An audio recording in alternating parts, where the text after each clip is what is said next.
Hi dears, വൈകിട്ട് എന്താ പരിപാടി? നമ്മൾ മലയാളികൾക്ക് എപ്പോഴും വൈകുന്നേരം ഒരു ചായ പതിവില്ലേ? ചായയോടൊപ്പം എന്തെങ്കിലും ഒന്ന് കടിക്കാനും വേണം. പക്ഷെ പലപ്പോഴും നമ്മൾ വാങ്ങിക്കുന്ന കടികളൊന്നും ഓർഗാനിക് ഓയിലുകളിലായിരിക്കില്ല ഉണ്ടാകുക. 100% ഓർഗാനിക് ഓയിലുകളിൽ മാത്രം ഉണ്ടാക്കുന്ന കുറച്ച് പ്രോഡക്റ്റ് ഞാൻ നിങ്ങൾക്ക് പരിചയപ്പെടുത്തരാം. Evergreen Organics. ശുദ്ധമായ വെളിച്ചെണ്ണയിലാണ് എവർഗ്രീൻ ഓർഗാനിക്സിന്റെ എല്ലാ പ്രോഡക്റ്റും ഉണ്ടാക്കുന്നത്. എന്റെ ചായയുടെ സമയമായിട്ടുണ്ട് കേട്ടോ. അപ്പൊ ഞാൻ ഇന്ന് ചായയോടൊപ്പം നമ്മുടെ എവർഗ്രീൻ ഓർഗാനിക്സിന്റെ കുറച്ച് പ്രോഡക്ട്സ് ആണ് നിങ്ങൾക്ക് വേണ്ടിയിട്ട് കാണിച്ചു തരാൻ പോകും. അച്ചപ്പം ട്രൈ ചെയ്യാം.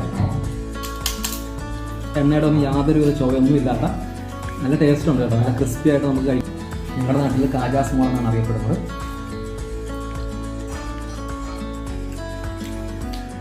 കുറച്ച് സോഫ്റ്റ് ആയിട്ടുള്ളൊരു പലഹാരമാണ് ചുക്കപ്പം.